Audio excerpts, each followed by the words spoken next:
Hi, this is the third presentation in Quantum Auckland's Ielts project.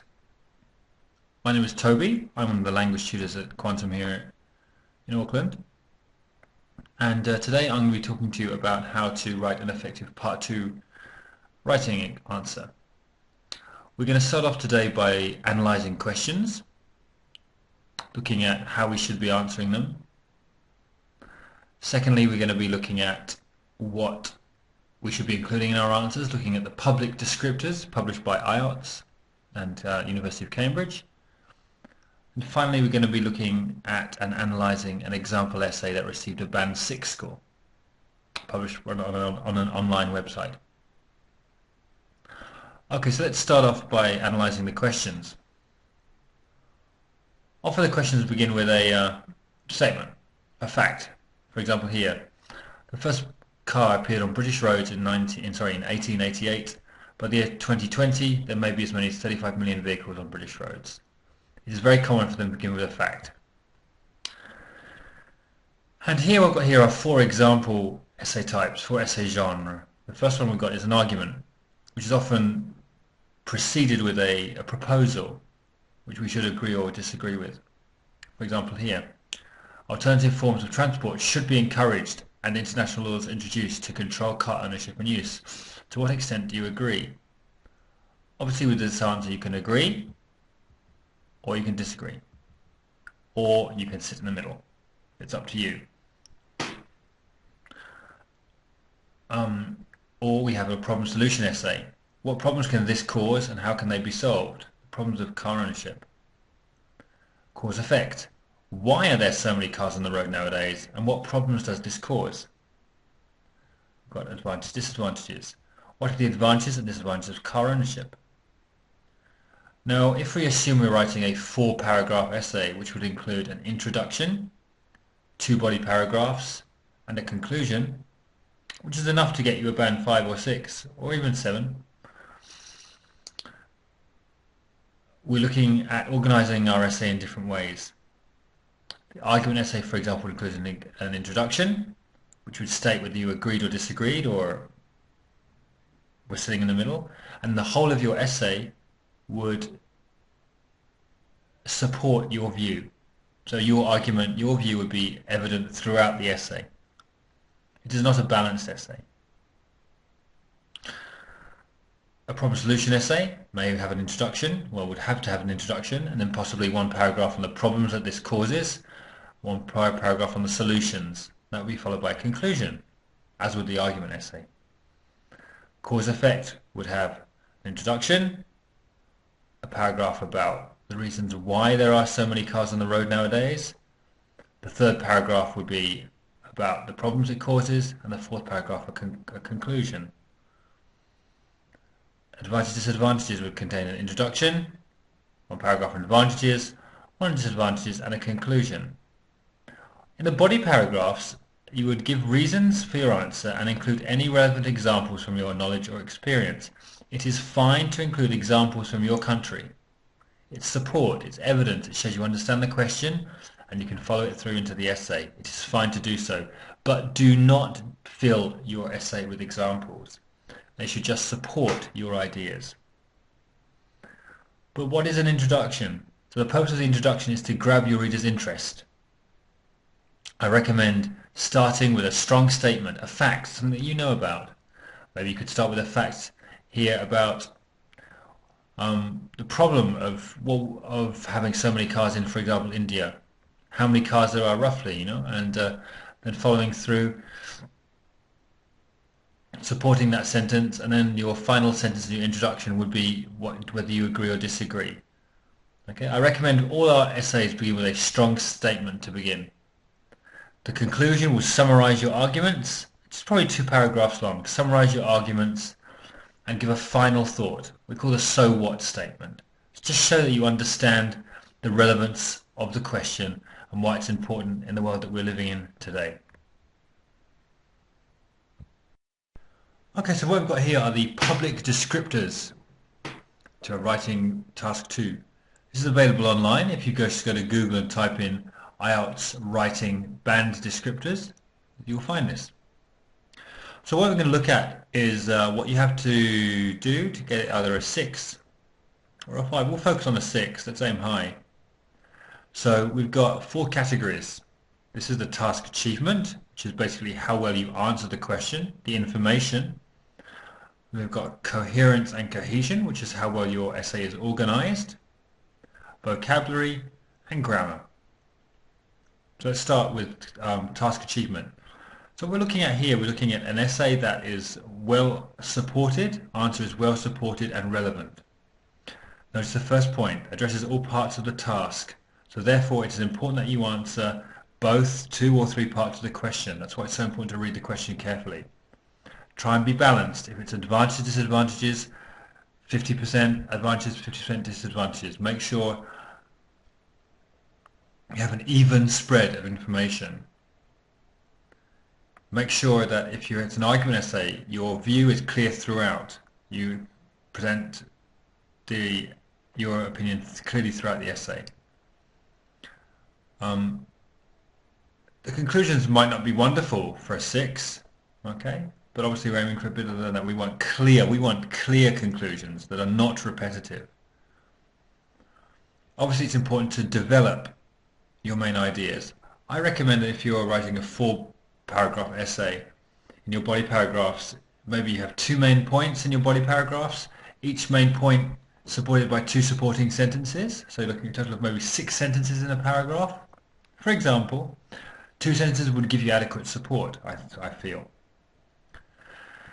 Your essay has to be paragraphed. It has to be paragraphed, with paragraphs looking at topic sentences and well-organized information. We're looking at cohesive devices, linking words, therefore, furthermore, in addition, and so, but, because, pronouns, this, that, it, they. There can be mistakes, but there must be paragraphs. Okay, there should be some kind of coherence as well. 1 paragraph about the advantages, 1 the disadvantages, 1 paragraph about the problems, 1 about solutions. It must be coherent and easy to follow. Vocabulary. Okay, you should obviously have enough vocabulary to talk about your topic, but you should try and take risks. Rather than saying big, use words like huge, enormous. If you know any idioms or phrasal verbs, try to use those. You need to take risks. You are more likely to get a higher grade if you take risks than if you play it safe.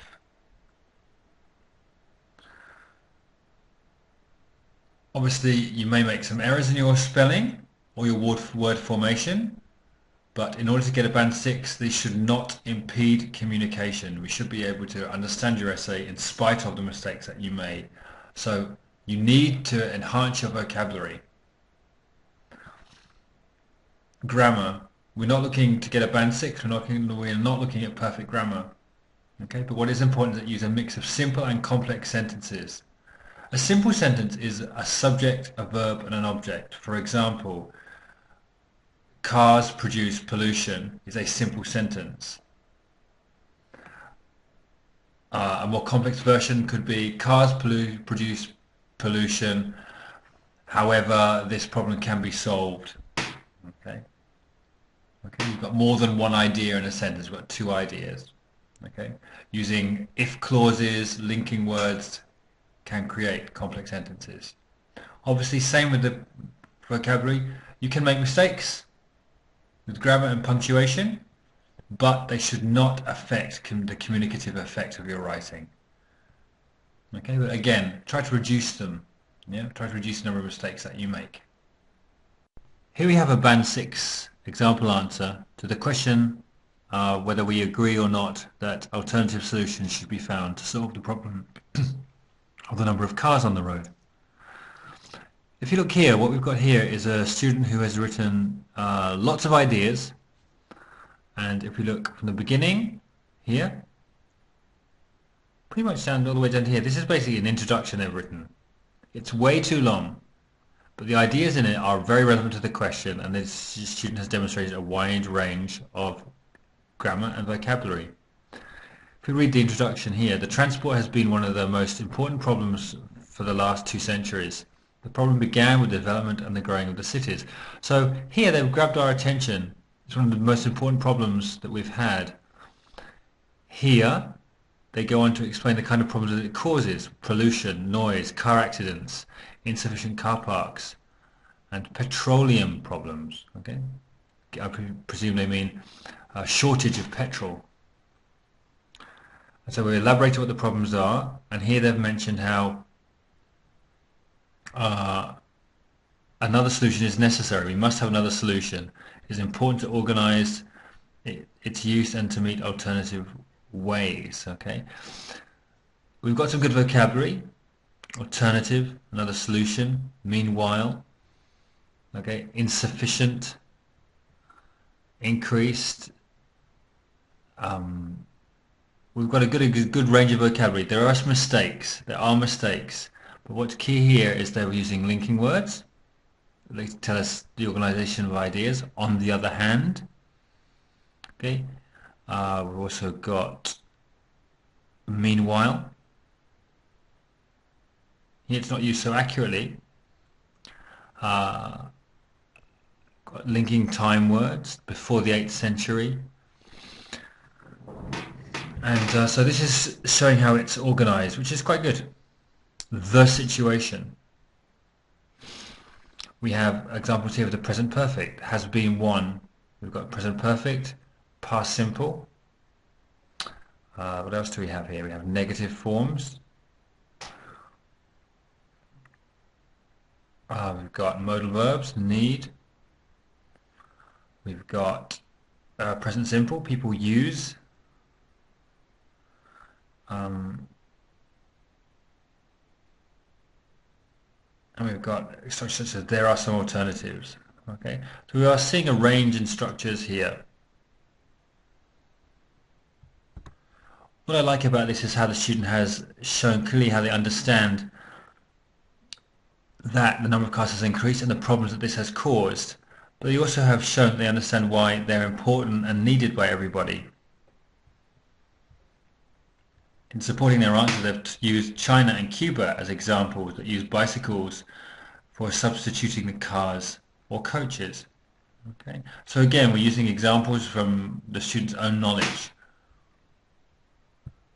So the ideas here are good, but it would be much better if they were made into a one paragraph introduction, maybe beginning with this 1 or 2 sentences, flowing on, choosing this bit here about the problems it causes, and the need for alternatives. Okay, that would be a more concise and a more effective introduction. In this section of the student's answer, the student is clearly giving their view on the topic. It would be better to think about other different kinds of transport. Okay, so obviously they're promoting the idea of using alternative transport. Again, then we're using a personal example. In Brazil, the government has talked about transport on the rivers. Okay, so here we're using present perfect to talk about, I assume, recent past.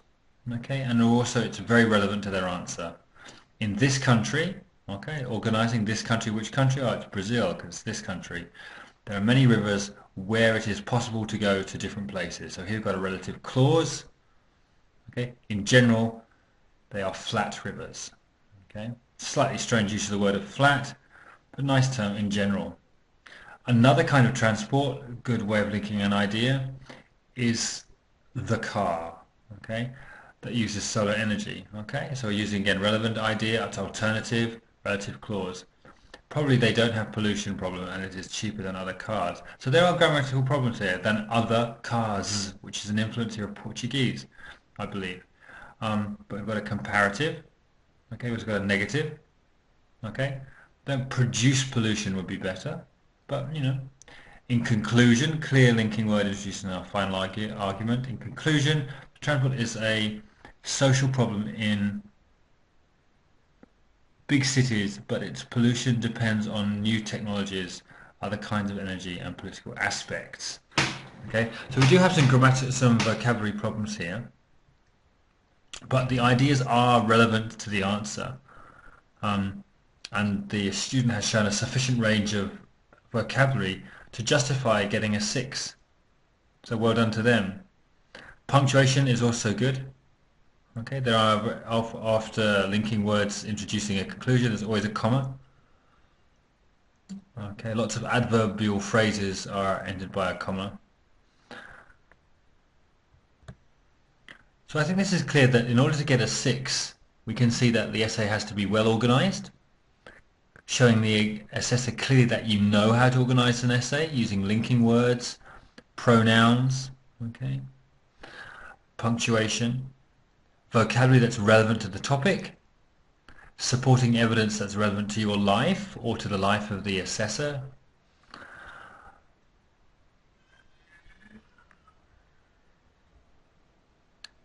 and a good range of grammar that shows that you are aware of how to express yourself in English in a variety of ways. I recommend relative clauses, as we've seen here, so we pointed out,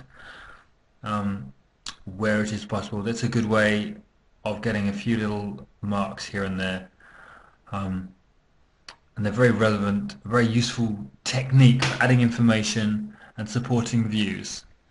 Okay, I'd also recommend things like if clauses, talking about if there were alternative vehicles, this would seriously reduce the problem of pollution in many cities. Yeah, using if clauses is a good technique as well. So I recommend having a look back over the public descriptors that I talked about previously and have a go at one of the practice examples, practice example questions that I showed on the first slide at the beginning of this talk. Have a go, get some feedback from a teacher or a native speaker, and good luck to you.